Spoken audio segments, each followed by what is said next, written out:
PCC? Por que começa? Acho que esse é o lugar que a gente vai abrindo para entrar no estatuto e entender tudo, né?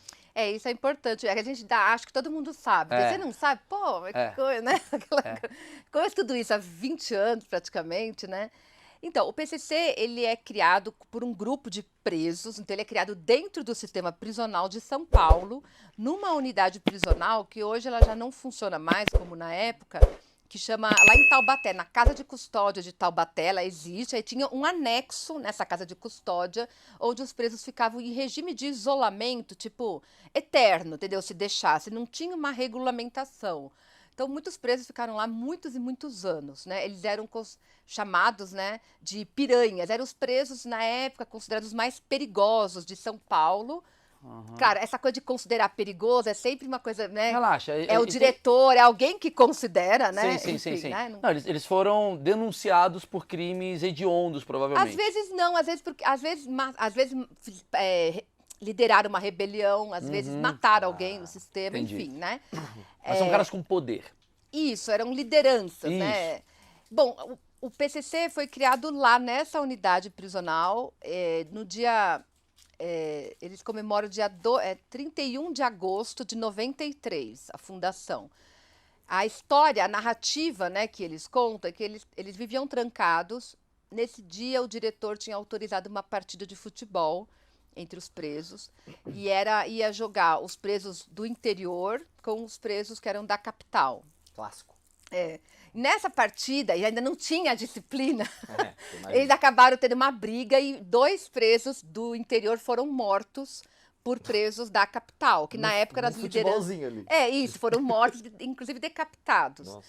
E os presos, né, da capital, as lideranças, que foram muito tempo as lideranças do PCC, que depois se tornaram conhecidas, um deles era o Cezinha e outro era o Geleião, o Geleião morreu de Covid ano passado, né? Enfim, depois até falar a história dele. Mas ele foi durante muito tempo, esses 2 foram os principais nomes do PCC. Então, eles dizem que quando mataram esses 2, eles sabiam que ia ter uma retaliação, que iam ser punidos, né, pela administração do presídio. Eles, no caso, representavam o time da capital. Isso, da capital. Tá. E aí eles fizeram um pacto de união, digamos, Irmandade. de ninguém delatar, vamos aqui se unir. E a partir daí, então, esse teria sido, digamos, a fundação do PCC. Essa cena, ela é vista no Carandiru, né? Isso.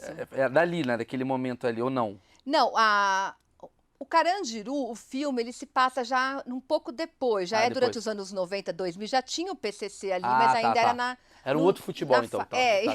Agora, futebol matava muita gente. O que eu vejo, né? Eu como socióloga, eu vejo isso como um mito de origem, né? Que é uma narrativa para explicar a fundação, né? Mas de fato aconteceu, porque no meu doutorado, que eu escrevi antes desse livro, né? Eu defendi em 2011, que eu estudei, de fato, a expansão do PCC no sistema prisional de São Paulo. Uma das questões que eu fui buscar, eu fui nos jornais, e no jornal do dia 1º de setembro, lá de 93, tem uma notícia falando que 2 presos tinham sido assassinados lá em Taubaté, nesse presídio. Ou seja, eu constatei que, de fato, aconteceu esses 2 homicídios, né? Agora, então, eu entendo que aí, a partir daí, tem uma narrativa mítica de origem, como tem de origem do Brasil, lá o Dom Pedro, Tudo enfim, bem, né? tudo bem. Não, e fica tranquilo que o público que vê aqui é público de boa. Se cometer uma gafe de data ou não, a gente não tem... Compra o livro, que lá está exatamente oficializado. Mas assim, até então existiam outras facções no Brasil. Comando Vermelho, talvez? Isso, o Comando Vermelho é anterior, né? O PCC, o Comando Vermelho se data mais ou menos ao surgimento do Comando Vermelho em 79, que tem uma história um pouquinho diferente, né? O Comando Vermelho, o surgimento dele está ligado a convivência dos presos políticos, ainda da época da ditadura militar, que na verdade eram presos que eram enquadrados na Lei de Segurança Nacional, né? Só que entre esses presos que eram enquadrados na Lei de Segurança Nacional, tinha alguns que eram assaltantes de bancos e que não estavam ligados aos movimentos políticos, só que eles estavam enquadrados na mesma lei, né? Os assaltantes de banco eram... Vistos como perigosos para a sociedade. Eram enquadrados na Lei de Segurança Nacional, porque os militantes políticos também, às vezes, assaltavam bancos para financiar, né, a militância. Enfim, então eles eram considerados a mesma coisa. Como Marighella fez já. Isso. E tal, né? E nessa convivência no presídio da Ilha Grande...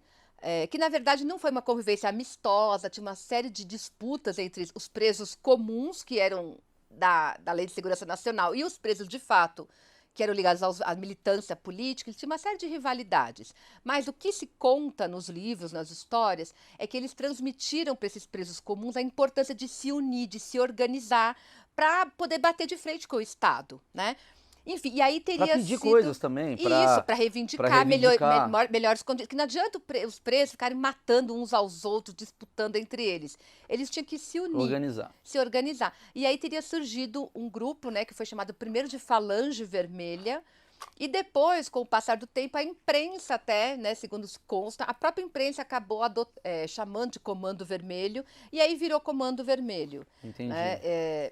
Isso em 79, Foi a primeira facção? foi a primeira. Dessa forma que a gente conhece, é a primeira que se identifica. Em São Paulo, tem alguns precursores do PCC, mas não dá para ter certeza se de fato existiu ou se é mais uma narrativa também, Claro. sabe, política. Tem um grupo em São Paulo que nunca se comprovou sua existência, que era chamado, né, pela imprensa de Serpentes Negras, Isso que é anos 80, né? anos 80. Eu já li sobre isso. Que era justamente durante a política de humanização dos presídios que o governo Montoro tentou promover e que foi muita gente contra, né? E aí se acusou a existência desse grupo, mas nunca tem um colega, né, na USP que fez uma tese, um mestrado sobre isso, né? E ele disse que nunca se encontrou evidências que de fato O que você está me dizendo é existiu. o seguinte, que o Comando Vermelho, ele foi até pelo momento, né, do Brasil, ele foi mais estabelecido porque ele cria-se uma facção dentro de um presídio que se alastra pelo Brasil. O Comando Vermelho ele acaba sendo nascido no Rio de Janeiro, em Ilha Grande, mas ele acaba sendo nacional. Mas ele vai ser nacional já mais recentemente, Ah, né? é? Ah, tá. Porque o que o Comando Vermelho, acho que o contexto do surgimento do Comando Vermelho é esse contexto ainda de transição da ditadura, né? O finalzinho da ditadura para o processo de redemocratização e que coincide com uma coisa importante também para entender todos esses processos, que é a chegada da cocaína no mercado. Ah, A chegada da cocaína no mercado consumidor brasileiro e também do Brasil aparecendo ali, começando a ser rota, né, do da droga. transporte, né, da droga para a Europa, principalmente. Por que isso muda? Porque antes o tráfico, digamos, né, era maconha. A chegada da cocaína, ela torna esse mercado muito mais lucrativo, com muito dinheiro. E isso começa e aí, primeiro no Rio de Janeiro, né, isso começa a trazer a necessidade desses grupos protegerem os seus negócios ilegais e a se armar para se proteger. Então, a cocaína ela traz uma ampliação muito grande da violência urbana. Então, primeiro no Rio de Janeiro, também em São Paulo, só que em São Paulo, esse mercado, nessa época, ele era totalmente fragmentado, não tinha um grupo. São Paulo, né? Muito Isso, grande. e era um monte de grupos, tanto que não sei se vocês, né, vão lembrar, final dos anos 80, anos 90, em São Paulo, era muita morte nas periferias, chacina quase todo dia, porque eram esses grupos fragmentados disputando os pontos de venda de droga. Então falava-se, né, na época, no Rio de Janeiro você tinha mais organização porque tinha o Comando Vermelho. Só que o Comando Vermelho, logo que ele é criado dentro da prisão, e depois as pessoas vão saindo da prisão, aí eles vão estruturando-se nos morros, né, o tráfico. Então, ele nasce na prisão e depois vai para o tráfico, Sim. para fora. Aí logo, na mesma época que o Comando Vermelho surge uma dissidência, que eu não lembro o nome como ele surge, mas depois ele vai se tornar o terceiro comando. Eu acho que isso é importante, porque aí o que acontece? No Rio de Janeiro, o Comando Vermelho nunca teve uma hegemonia, nunca teve só ele. Ele sempre, sempre disputou poder. Então, o Rio de Janeiro é sempre esse mata-mata, invade um morro de um, outro invade o outro morro, e aí se Inclusive, junta parte da com. violência é baseada nisso, né? Não Exatamente. é só civil que está sendo vítima, né? Não, É uma aquela coisa, parte. as famosas balas perdidas que vinham dos anos Uhum, 90 vem muito de sim. conflito, né? E o Rio de Janeiro, pelas características geográficas, né, o incrustamento do tráfico, do varejo, está nos morros, né, nas favelas, que é o território ele é totalmente difícil, né, de Acesso. acesso, enfim, tem essas características De geográficas, blindagem, né? físicas, isso que é diferente. Sim. O fato é que o Rio de Janeiro se configurou num cenário de sempre uma disputa, né? E essa disputa sempre exigiu um investimento muito grande desses grupos em armamentos.